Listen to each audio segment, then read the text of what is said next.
Avant ce mondial, alors ça s'est amplifié évidemment avec le mondial et la dimension qu'a pris Mbappé, mais même avant ce mondial, c'est un joueur qui a toujours été à part, qui a décidé d'être un monstre, qui n'a jamais rien fait comme les autres et ça se voit sur le terrain de par ses prestations et ça se voit aussi, dans tous ses faits et gestes, hors pelouse.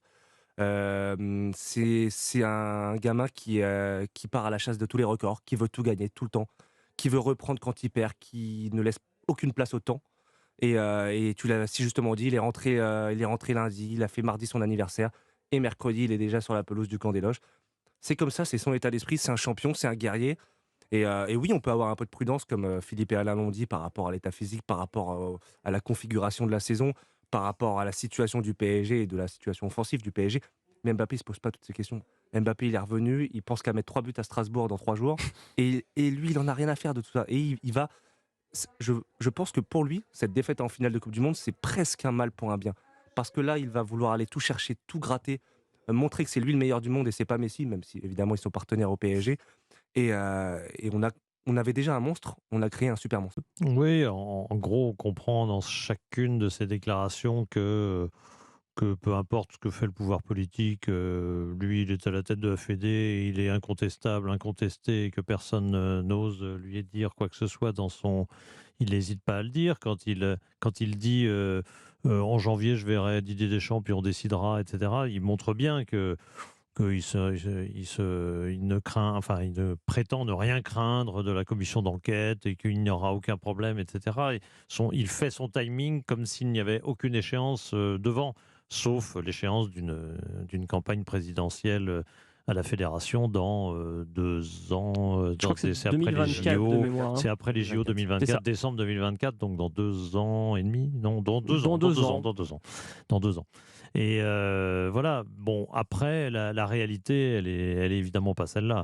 Il est évident que Noël Le Graët, le rapport peut être accablant et peut créer des dysfonctionnements importants du côté de la fédération, même si effectivement, fonctionnellement, la ministre ne peut pas dire, bon, je démets de ses fonctions le président de la fédération, elle ne peut pas le faire effectivement, mais il y a des manières quand même qui rendraient impossible le fait de maintenir Noël Le Graët.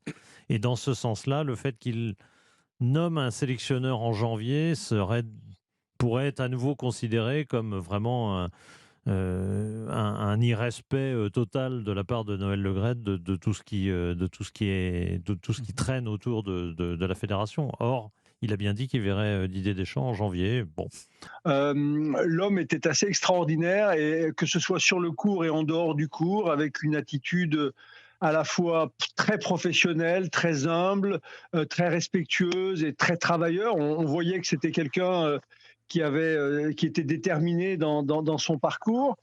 Et puis derrière, on s'est revus de temps en temps. Il n'y a pas très longtemps, on s'est retrouvés à la Levers Cup. Et bon, c'était la fin effectivement de Roger Federer. On a eu le temps de boire un verre, de discuter, d'échanger. Je lui ai expliqué ce qu'on faisait à la fédération. Et le joueur m'a toujours attiré parce que cette culture du travail, de la rigueur, de ce qu'on peut apprendre de leur parcours. Et puis derrière, quand on a échangé, il était, lui, à un tournant sa vie. Il avait des tas de propositions, d'autres joueurs qui voulaient Ivan Lubicic sur le circuit, d'autres fédérations qui l'appelaient. Voilà, il était, je crois, en pleine réflexion. Parfois, il y a des rencontres comme ça qui se font au bon moment, au bon endroit. Et puis, je lui ai dit, voilà, nous, on a un travail qu'on a entrepris il y a 1 an et demi, depuis le début de ma présidence. Et je pense que on a besoin de ressources extérieures. Je suis allé voir il n'y a pas très longtemps la fédération italienne qui a mis en place un système. Aujourd'hui, les Italiens ont 10 joueurs de moins de 22 ans dans les 200 premiers à l'ATP. Ça veut dire qu'il y a des systèmes à l'étranger qui fonctionnent. Je ne dis pas qu'il faut les copier, je dis qu'il faut s'en inspirer. Et c'est pour ça que j'ai demandé à Ivan de venir nous accompagner. Alors, pas dans une période très courte, parce que j'ai appris que la fédération, à l'époque, Philippe Chatrier, avait déjà fait appel à des ressources extérieures de grands joueurs, Tony Trabert, John Newcombe, mais sur des D'accord. périodes relativement courtes, 3 mois, 6 mois.